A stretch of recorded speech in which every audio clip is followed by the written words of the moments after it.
ವಿಧಾನಸೌಧದ ವೆಸ್ಟ್ ಗೇಟ್ನಲ್ಲಿ ಹಣ ಜಪ್ತಿ ವಿಚಾರ ತಡರಾತ್ರಿಯವರೆಗೂ ಆರೋಪಿ ಮೋಹನ್ ವಿಚಾರಣೆ ಟೈಪಿಸ್ಟ್ ಮೋಹನ್ ವಿರುದ್ಧ ಪ್ರಕರಣ ದಾಖಲು. ವಿಧಾನಸೌಧದ ವೆಸ್ಟ್ ಗೇಟ್ನಲ್ಲಿ ಹಣ ಜಪ್ತಿಯಾದಂತಹ ವಿಚಾರ ರಾತ್ರಿಯಿಡೀ ಡ್ರಿಲ್ಲಿಂಗ್ ಆಗಿದೆ. ಟೈಪಿಸ್ಟ್ ಮೋಹನ್ಗೆ ತಡರಾತ್ರಿವರೆಗೂ ಕೂಡ ಆರೋಪಿ ಮೋಹನ್ನ ವಿಚಾರಣೆ ಆಗಿದೆ.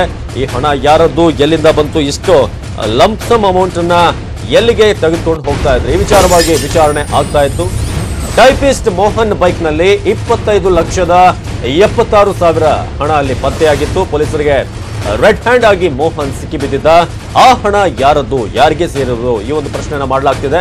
ಇನ್ನು ಮೋಹನ್ ಸಚಿವ ಪುಟ್ಟರಂಗ ಶೆಟ್ಟಿ ಕಚೇರಿಯ ಟೈಪಿಸ್ಟ್ ಆಗಿರೋದ್ರಿಂದ ಪುಟ್ಟರಂಗ ಶೆಟ್ಟಿ ಅವರ ಮೇಲೂ ಕೂಡ ಒಂದಷ್ಟು ಅನುಮಾನಗಳನ್ನು ಮಾಡಲಾಗ್ತಿದೆ. ಹಣದ ಪ್ಯಾಕೆಟ್ ಮೇಲೆ ಸಚಿವ ಪುಟ್ಟರಂಗ ಶೆಟ್ಟಿ ಅವರ ಹೆಸರು ಕೂಡ ಅಲ್ಲಿದೆ.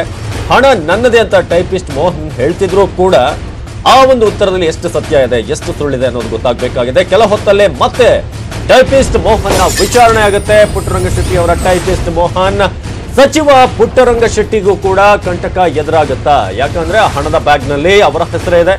ಆದ್ರೆ ನನಗೂ ಆ ಹಣಕ್ಕೂ ಯಾವುದೇ ರೀತಿಯಾದಂತಹ ಸಂಬಂಧ ಇಲ್ಲ ಅಂತ ಪುಟ್ಟರಂಗ ಶೆಟ್ಟಿ ಅವರು ಇಬ್ಬರು ಮಾಜಿ ಪಿಎಗಳ ಮೇಲೆ ಸಚಿವರು ಅನುಮಾನವನ್ನ ವ್ಯಕ್ತಪಡಿಸ್ತಾ ಇದ್ದಾರೆ. ನನಗೂ ಈ ಒಂದು ಹಣಕ್ಕೂ ಯಾವುದೇ ರೀತಿಯಾದಂತಹ ಸಂಬಂಧ ಇಲ್ಲ, ಆದ್ರೆ ನನ್ನ 2 ಪಿಎಗಳ ಮೇಲೆ ನನಗೆ ಡೌಟ್ ಇತ್ತು, ಅವರೇ ಈ ಕೆಲಸವನ್ನ ಮಾಡಿಸಿರ್ಬೋದು ಅಂತ ಕಾಣಿಸುತ್ತೆ ಅಂತ ಈಗ ಹೇಳ್ತಿದ್ದಾರೆ. ಹಾಗಾಗಿ ಪುಟ್ಟರಂಗ ಶೆಟ್ಟಿ, ನನಗೂ ಈ ಹಣದ ವಿಚಾರಕ್ಕೂ ಸಂಬಂಧ ಇಲ್ಲ. ಟೈಪಿಸ್ಟ್ ಮೋಹನ್ ಕೈಲಿ ಹಣ ಹೇಗೆ ಬಂತು ನನಗೆ ಗೊತ್ತಿಲ್ಲ, ಆದ್ರೆ ನನಗೆ ಡೌಟ್ ಇದ್ದಿದ್ದಂತೂ ಹೌದು ಅನ್ನೋದಂತೂ ಅವ್ರು ಹೇಳ್ತಿದ್ದಾರೆ. ಪುಟ್ಟರಂಗ ಶೆಟ್ಟಿ ಅವರ ಟೈಪಿಸ್ಟ್ ಮೋಹನ್ ಅವರ ಬಳಿ ಸುಮಾರು 26 ಲಕ್ಷ ಆಲ್ಮೋಸ್ಟ್ ಹಣ ಸಿಕ್ಕಿತ್ತು, 25,72,000. ಆದ್ರೆ ಪುಟ್ಟರಂಗ ಶೆಟ್ಟಿ ಅವರು ಹೇಳೋ ಪ್ರಕಾರ ನನಗೆ ಮತ್ತು ಈ ಹಣಕ್ಕೆ ಯಾವುದೇ ರೀತಿಯಾದ ಸಂಬಂಧ ಇಲ್ಲ ಅಂತ. ಮೋಹನ್ ನೋಡ್ತಾ ಇದ್ರೆ ಪೊಲೀಸ್ ಸ್ಟೇಷನ್ ಅಲ್ಲಿ ಸದ್ಯಕ್ಕೆ ವಿಚಾರಣೆ ಆಗ್ತಾ ಇದೆ. ನೆನ್ನೆಷ್ಟೇ ವಿಧಾನಸೌಧದಿಂದ ಹೊರಗೆ ಬರಬೇಕಾದ್ರೆ ವೆಸ್ಟ್ ಗೇಟ್ ನಲ್ಲಿ ಹಣ ಪತ್ತೆಯಾಗುತ್ತೆ. ಅವ್ರನ್ನ ತಡೆಯುವಂತ ಪ್ರಯತ್ನ ಮಾಧ್ಯಮಗಳಿಂದ ಕೂಡ ಆಗುತ್ತೆ, ಆದ್ರೆ ಅದಕ್ಕೆ ಅವರು ಒಪ್ಪೋದಿಲ್ಲ. ನಂತರ ಸ್ಟೇಷನ್ ನಲ್ಲಿ ವಿಚಾರಣೆ ಆಗಿದೆ.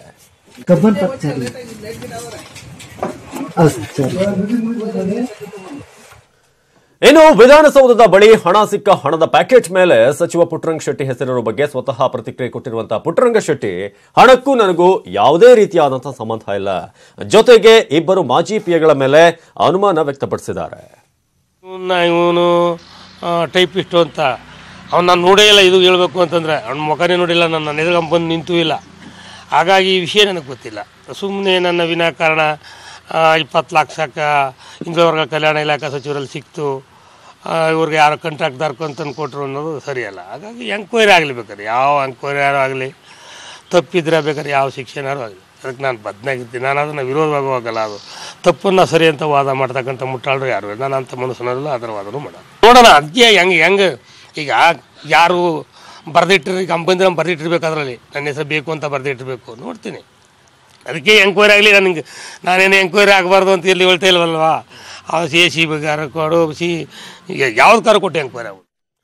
ಇನ್ನು ವಿಧಾನಸೌಧ ವೆಸ್ಟ್ ಗೇಟ್ನಲ್ಲಿ ಹಣ ಜಪ್ತಿ ವಿಚಾರಕ್ಕೆ ಸಂಬಂಧಪಟ್ಟಂತೆ ಗೃಹ ಸಚಿವ ಎಂಬಿ ಪಾಟೀಲ್ ಪ್ರತಿಕ್ರಿಯೆಯನ್ನು ಕೊಟ್ಟಿದ್ದಾರೆ. ಹುಬ್ಬಳ್ಳಿಯಲ್ಲಿ ಮಾತನಾಡಿದ ಅವರು, ಇದು ಸಚಿವರ ಕಚೇರಿಯ ಸಿಬ್ಬಂದಿ ಮಾಡಿದ ತಪ್ಪು, ಇದಕ್ಕೆ ಸಚಿವರಿಗೇನು ಸಂಬಂಧ ಅಂತ ಕಿಡಿಕಾರಿದ್ದಾರೆ.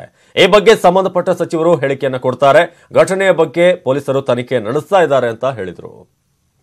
ನೋಡಿ, ಮಿನಿಸ್ಟರ್ ಸಿಬ್ಬಂದಿ ಹತ್ರ ಅದೇನೋ ದುಡ್ಡು ಸಿಕ್ಕಿದೆ ಅಂತ ನಾನು ಕೂಡ ತಿಳ್ಕೊಂಡಿದ್ದೀನಿ. ಆದರೆ ಮಿನಿಸ್ಟರ್ ಸಿಬ್ಬಂದಿಗೆ ಮಿನಿಸ್ಟ್ರಿಗೆ ಏನು ಸಂಬಂಧ? ಇವತ್ತು ನನ್ನ ಯಾವುದೋ ಒಬ್ಬ ಸಿಬ್ಬಂದಿ PAಗಳು ಇರ್ತಾರೆ, ಯಾರು ಇರ್ತಾರೆ, ಡ್ರೈವರು ಏನೋ ಮಾಡ್ಕೊಂಡು ಇಟ್ಕೊಂಡಿರ್ತಾರೆ. ಅದಕ್ಕೆ ಮಿನಿಸ್ಟ್ರಿಗೆ ಅದಕ್ಕೂ ಏನು ಸಂಬಂಧ? ಅದಾಗಿನೂ ಕೂಡ ಪೊಲೀಸರು ತನಿಖೆ ಮಾಡ್ತಾ ಇದ್ದಾರೆ. ಮತ್ತು ಆ ಬಗ್ಗೆ ಸಚಿವರು, ಸಂಬಂಧಿಸಿದ ಸಚಿವರು ಅವರು ಅದ್ರ ಬಗ್ಗೆ ಹೇಳಿಕೆಯನ್ನು ಕೊಡ್ತಾರೆ. ನೋಡಿ, ಮಿನಿಸ್ಟರ್ ಸಿಬ್ಬಂದಿ ಹತ್ರ ವಿಧಾನಸೌಧದ ವೆಸ್ಟ್ ಗೇಟ್ ಬಳಿ ವಿಚಾರವಾಗಿ ಒಂದು ಬ್ರೇಕಿಂಗ್ ನ್ಯೂಸ್ ಇದೆ, ಬನ್ನಿ ನೋಡ್ಕೊಂಡ್ ಬರೋಣ.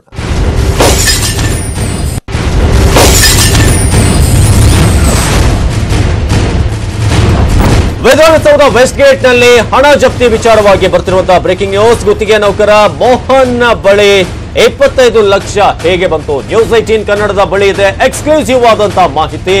ಈ ಸುಮಾರು 25.77 ಲಕ್ಷ ಏನು 25,77,000 ಸಿಕ್ಕಿತ್ತು. ಈ ವಿಚಾರಕ್ಕೆ ಸಂಬಂಧಪಟ್ಟಂತೆ ನ್ಯೂಸ್ 18 ಬಳಿ ಎಕ್ಸ್ಕ್ಲೂಸಿವ್ ಆದಂತಹ ಮಾಹಿತಿ ಇದೆ. ಗುತ್ತಿಗೆ ನೌಕರ ಮೋಹನ್ ಬಳಿ 25 ಲಕ್ಷ ಅಮೌಂಟ್ ಎಲ್ಲಿಂದ ಬಂತು, ಇದು ಯಾರದ್ದು ಅನ್ನೋ ಬಗ್ಗೆ ಎಕ್ಸ್ಕ್ಲೂಸಿವ್ ಆದ ಮಾಹಿತಿಯನ್ನು ಕೊಡ್ತೀವಿ. ಹಿಂದುಳಿದ ವರ್ಗ ಕಲ್ಯಾಣ ಇಲಾಖೆಯಲ್ಲಿ ಗೋಲ್ಮಾಲ್ ಆಗಿರುವ ಶಂಕೆ ಇದೆ. ವರ್ಗಾವಣೆ ದಂಧೆಯನ್ನ ಸ್ವತಃ ಈ ಮೋಹನ್ನೇ ಹ್ಯಾಂಡಲ್ ಮಾಡ್ತಾ ಇದ್ದ ಅಂತ ಗೊತ್ತಾಗ್ತಾ ಇದೆ. ಹಿಂದುಳಿದ ವರ್ಗಗಳ ಕಲ್ಯಾಣ ಇಲಾಖೆ ವರ್ಗಾವಣೆಯ ದಂಧೆಯಲ್ಲಿ ಈತ ಪ್ರಮುಖ ಪಾತ್ರಧಾರಿ ಆಗಿದ್ದ ಅನ್ನೋದು ವಿಚಾರ ಈಗ ಗೊತ್ತಾಗ್ತಾ ಇರೋದು. ಮೋಹನ್ ಬಳಿ 25 ಲಕ್ಷ ಹೇಗೆ ಬಂತು ಅಂತಂದ್ರೆ ಅದಕ್ಕೂ ವರ್ಗಾವಣೆಯ ದಂಧೆಗೂ ಅಲ್ಲಿ ಲಿಂಕ್ ಇರೋದು ಗೊತ್ತಾಗ್ತಾ ಇದೆ. ಹಾಗಾಗಿ ವಿಚಾರಣೆ ನಡೆದ ನಂತರ ಸಂಪೂರ್ಣವಾದಂತ ಇದು ಗೊತ್ತಾಗಬಹುದು. ಟೆಂಡರ್ ಕಾಮಗಾರಿ ಡೀಲ್ ಕೂಡ ಈತ ಅಲ್ಲಿ ನಿರ್ವಹಿಸುತ್ತಿದ್ದ. ಮತ್ತೊಬ್ಬ ಪ್ರಭಾವಿ ಸಚಿವನ ಆಪ್ತನ ಜೊತೆ ಸೇರಿ ಈತ ಡೀಲ್ ಮಾಡೋದಕ್ಕೆ ಮುಂದಾಗಿದ್ದ ಅನ್ನೋ ಒಂದು ಶಂಕೆ ಇದೆ. ಜೊತೆಗೆ ಟೆಂಡರ್ ಕಾಮಗಾರಿಗಳಲ್ಲೂ ಕೂಡ ಫುಲ್ ಡೀಲ್ ಮಾಡ್ತಿದ್ದ ಅನ್ನೋ ಮಾಹಿತಿಗಳು ಕೂಡ ಇದೆ.